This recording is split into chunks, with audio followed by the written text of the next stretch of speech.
Vous le savez, depuis plusieurs jours, des milliers de manifestants en Turquie, à Istanbul, réclament davantage de liberté. Les manifestations sont parfois violentes.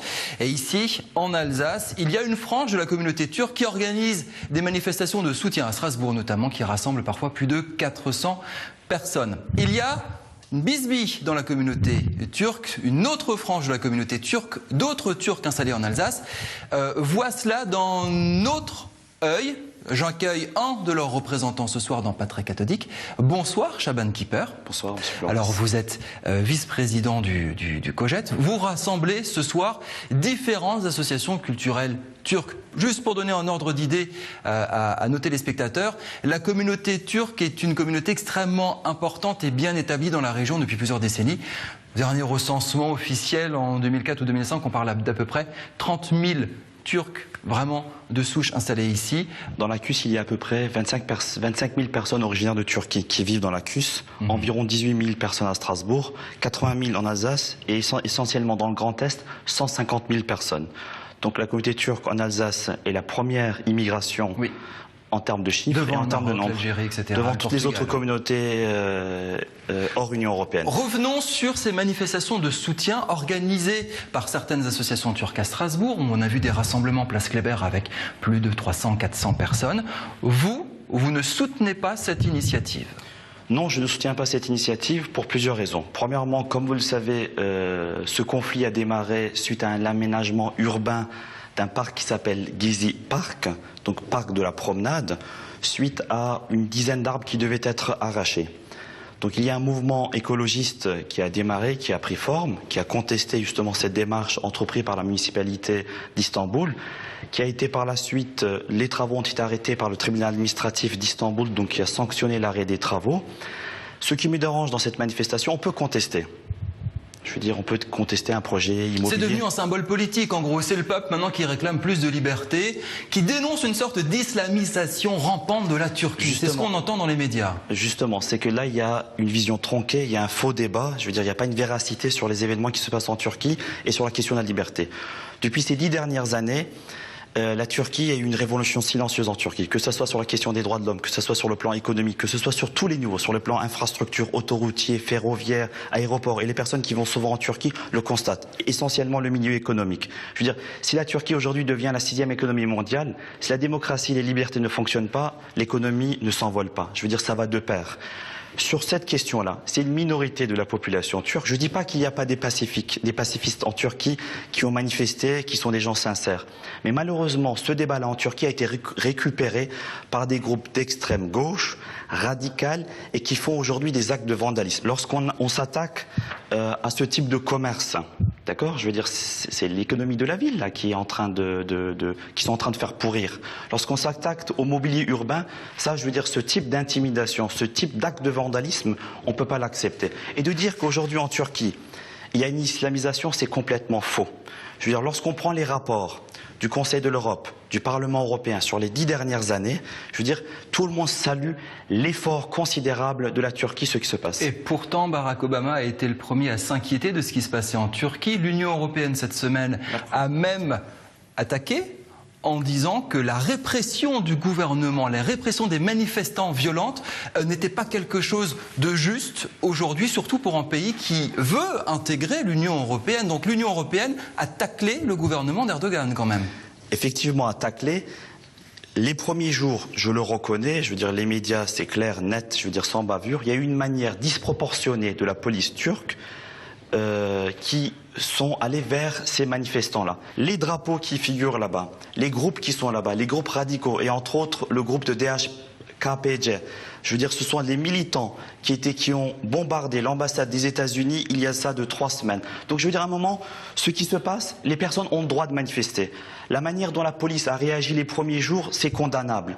Mais je veux dire, il ne faut pas faire d'acte de vandalisme. Est-ce que vous dénoncez les dires et les rapports d'organisations internationales qui disent qu'il y a aujourd'hui des prisonniers politiques en Turquie et notamment des centaines d'étudiants? Prisonniers politiques. C'est pas délinquants, c'est prisonniers d'opinion politique en Turquie. Est-ce que vous récusez ça? Écoutez, sur ça, je pense qu'il y a aussi une vision biaisée. Je ne suis pas là pour prendre systématiquement la défense. Allez-y, vous êtes là pour vous exprimer, vous avez été pour ça. Je suis là pour m'exprimer sur cette question-là. En Turquie, Comme il a existé en Italie, je veux dire, il y avait un petit groupe qui était, on appelle Derin Devlet, ça veut dire l'État profond. Ce sont des personnes qui sont des fonctionnaires, qui sont à l'intérieur de la justice, qui sont des élus politiques, des commerçants. Systématiquement, eux, en Turquie, faisaient la pluie et le beau temps. D'accord ? Ces personnes-là, si aujourd'hui ils sont emprisonnés, c'est pas par rapport à leurs convictions politiques, c'est par rapport aux agissements qu'ils ont faits pour descendre un gouvernement, pas par la voie démocratique.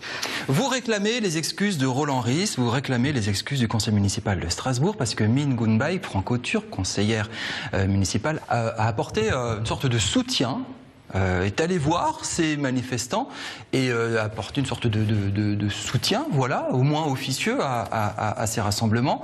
Ça a énervé une grande part d'une autre partie de la communauté turque, voilà. Vous réclamez des excuses, est-ce que vous les avez eues ? Je les ai pas eues, mais d'une part, je pense que c'est pas notre rôle d'importer un conflit, le conflit qui n'est pas celui des Strasbourgeois. Moi, je suis d'origine turque, elle est d'origine kurde, d'accord ? Elle peut avoir une vision différente de moi sur la question de ce qui se passe en Turquie. Et c'est légitime. Mais est-ce que c'est son rôle d'importer un conflit, celui qui n'est pas le conflit de celui des Strasbourgeois ? Certes, Strasbourg est la capitale des droits de l'homme.